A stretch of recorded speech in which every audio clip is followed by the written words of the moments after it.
Okie dokie, it's take two. I apologise for the first video. The sound did cut off around 3 minutes, so I apologise for that. But I'm determined to get a video out to you today, folks. I didn't do a blog yesterday. I had a slightly lazy evening last night, and as well as that, I've been working on a few things that are going to be making changes in the overall presentation of my weather in the coming weeks and months ahead.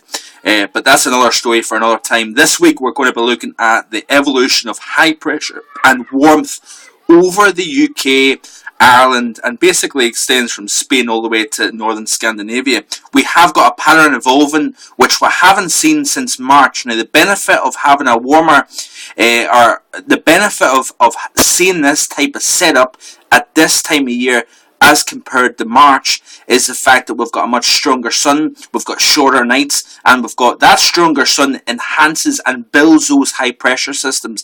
We see with time, as we start the northern hemisphere starts to evolve into a summertime pattern, the sun starts to rise higher and higher in the sky. We then see the migration of subtropical high pressure systems. This basically runs along the desert latitudes of the world, and of course for our neck of the woods, the Sahara Desert is the nearest desert to us. Now, that area of high pressure, as that surface starts to heat up, it enhances those high pressure systems aloft, and as the sun starts to rise more and more further north, we then see the northward advance of that high pressure system. Therefore, we see warmer weather across our latitude of the world. Now, over the course of the past 6 weeks, 8 weeks even, we've seen persistent troughiness, cold pocket of air over and above the UK, and what that's been doing is it's been sending low pressure after another into the UK, and that has been keeping us cool. It's been keeping us unsettled as well. But we finally are seeing that change taking place. I've seen it back on Tuesday of last week. The European model, which is terrific in its 7 to 10 day accuracy, is showing that warmer signal over the northwest of Europe. Now, I did buy in, cautiously optimistic, should I say, that with the sign of a change over the northwest of Europe taking place in the model back on Tuesday, I did buy that idea, and the reason being is because the European has a terrific track record of being quite accurate even in the 7 to 10 day outlook.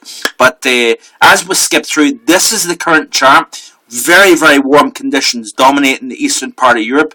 We've got an upper level low over the southeast, over Greece and Turkey. That's going to continue to keep things unsettled. We've also got this upper level feature. That's the trough, and that's the upper low that cross over the UK and Ireland. It's now sinking southwards. What's it doing? By Monday, this is of course by Sunday into Monday, it's starting to push off to the east. As it does so, notice something taking place here. The warmth over Eastern Europe is starting to migrate westwards as this upper low scoots eastwards. And what that will do is it's actually going to drag all this warmth westwards into the UK and Ireland.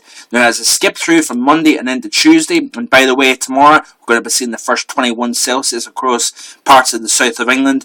As it does so by Tuesday, notice something here.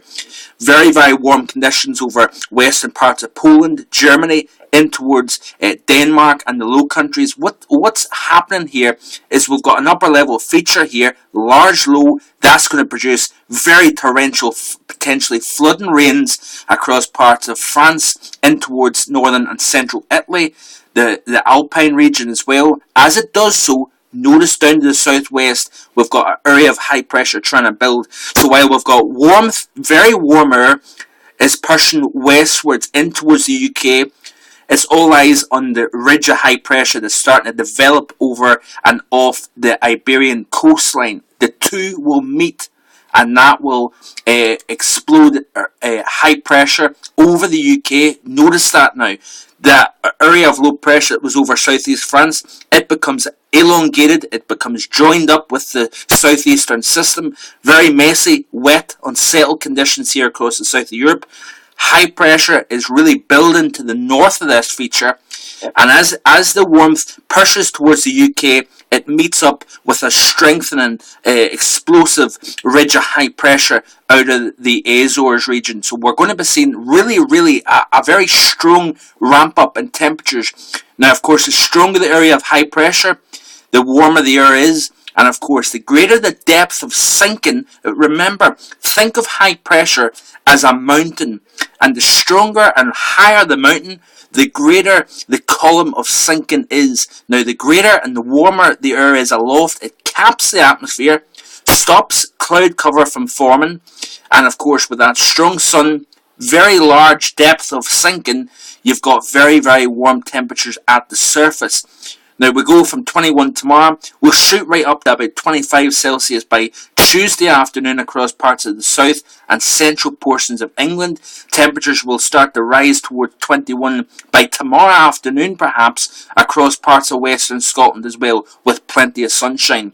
But it's from Wednesday towards Thursday, folks, that I see that the greatest temperatures start to evolve. This is Wednesday into Thursday. Heights are starting to rise even more. We've got 585 in decameters of high pressure. That's a strong area of high pressure, and that would produce very warm conditions. Notice how the warmth is really starting to build from the northwest of Africa after that cool, unsettled period for a few days. Following that heat wave, we've got the return of heat here, and that will start to expand northwards. Why? Because we've got a very large and deep trough over the North Atlantic that then helps feed this warmth from parts of southern and central Spain northwards on board southwesterly winds. Now, this warmth is going to push 20s all the way up into central portions of Scandinavia.